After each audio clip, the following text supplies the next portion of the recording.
is accepting someone before they walk through the door. No matter what their background, their religion, their lifestyle. It's about accepting people for who they are as individuals. Their culture, their family, their traditions. Tolerance is celebrating the diversity that makes us great. Tolerance. Honor the differences. Picture a world of respect. Visit tolerance.org to learn more. I'm Abon. I'm Marlene. And I'm Kate. Today we're dishing with you from Hook, located at 3241 M Street Northwest. And our guest today, who I'm proud to introduce, is Andre Wells, who is the founder and CEO of Events by Andre Wells, and obviously phenomenally dressed. This is just a microcosm of how you are in general. Do you always wear the bow tie? Sorry. Sometimes. Sometimes you did, but I mean, yeah. And he was 80%. And he was.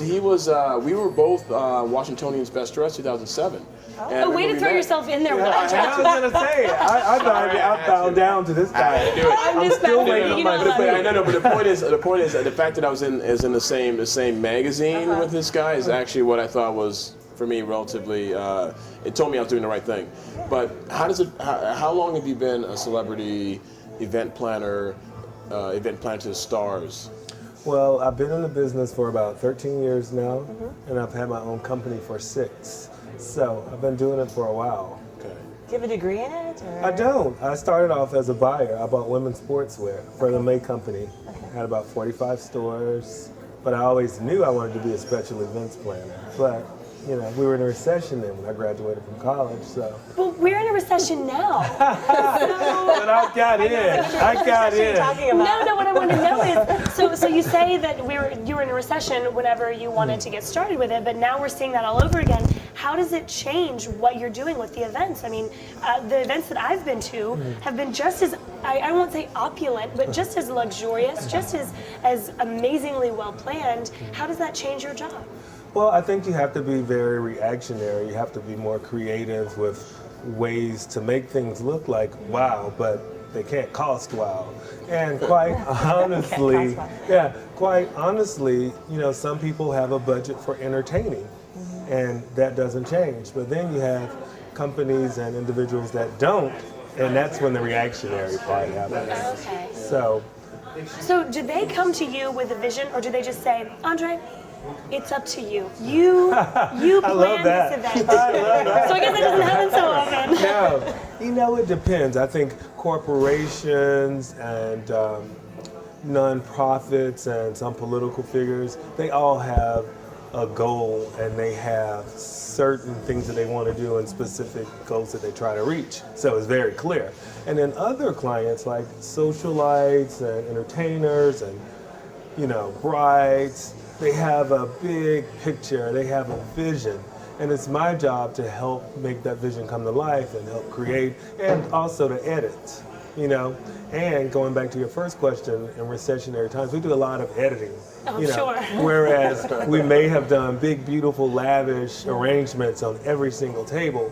Maybe now we'll only do 4, and we'll do, you know, candles, you know, floating in glass vases of different heights. Well, how do you maintain that creativity, though? I feel like, okay, I love the color red. Every event that I ever threw would just have a red theme. It would just be red, red, red, red, red. But everything you do is so different, so interesting. How does the creativity continue to flow? Because I'm inspired by the people, you know, what they're into. I learn a lot. I travel a lot. I go to new places, you know, from McDonald's to Paris. You know, you can get inspired or you can listen to what people say. And, you know, I think we do a good job listening. What about McDonald's inspires you?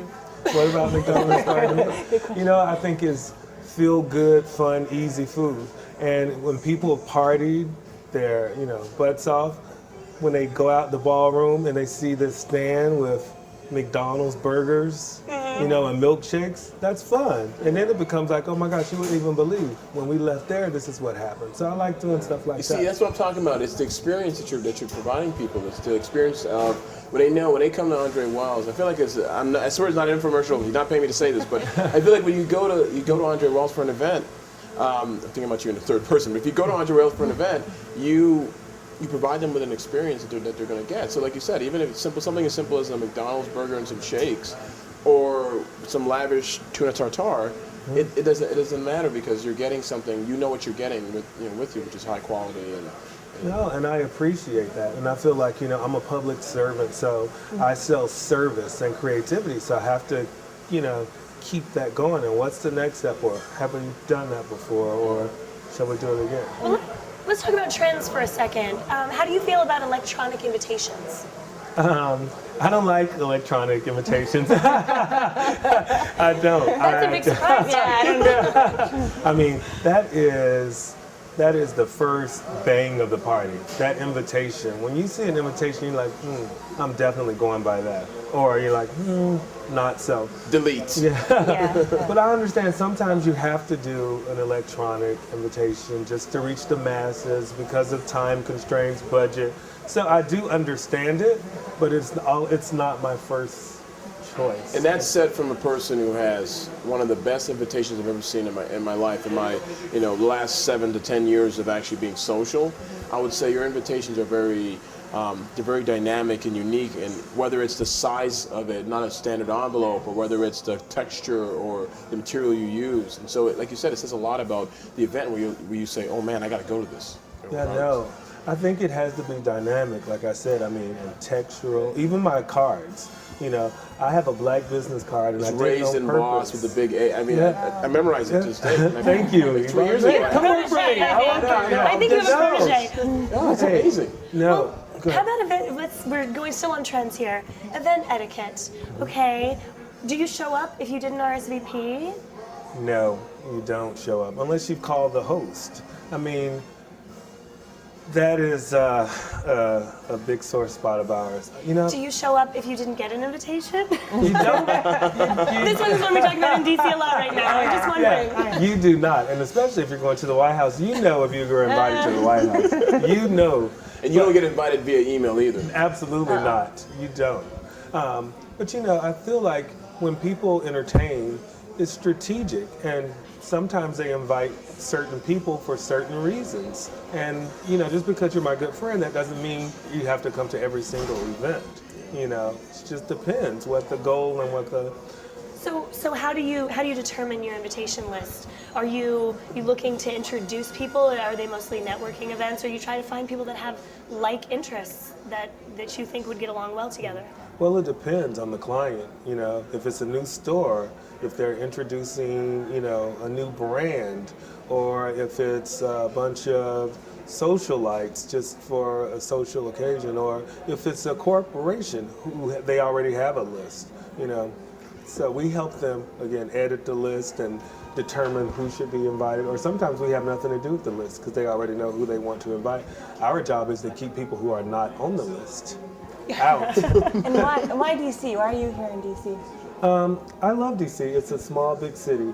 I probably do the trend was about 60% of my business here, and the other 40% is destination all over the United States and abroad. But I like it because it's a great place to come home to, and it's fun. And now everybody wants to be a part of DC. And now that you're in DC, what was your big? Do you remember the one client you had at one point that was your big break, where you said to yourself, "I've made it. It's over." Oh gosh, I'm still hoping to make it, but But I love Black Entertainment Television. They've been very good to me. They allow me to be creative, and they've been with me even when I worked for another company. So. Well, do you have a dream client? Someone that you just, if you could do an event for them, it would just make your year. Yeah, I love Oprah. Would love to steal Oprah away from Colin Cowherd. Yeah. Well, when you do the party for Oprah, we're going to expect to be on that invite you'll list. be on that list. It'll be a big invite to visit this table. So much for being with us. We've learned a lot about events in the city and what to do and what not to do. We'll keep that in mind. Thank you, Kate. And as always, thank you for joining us here on this episode of The District Dish.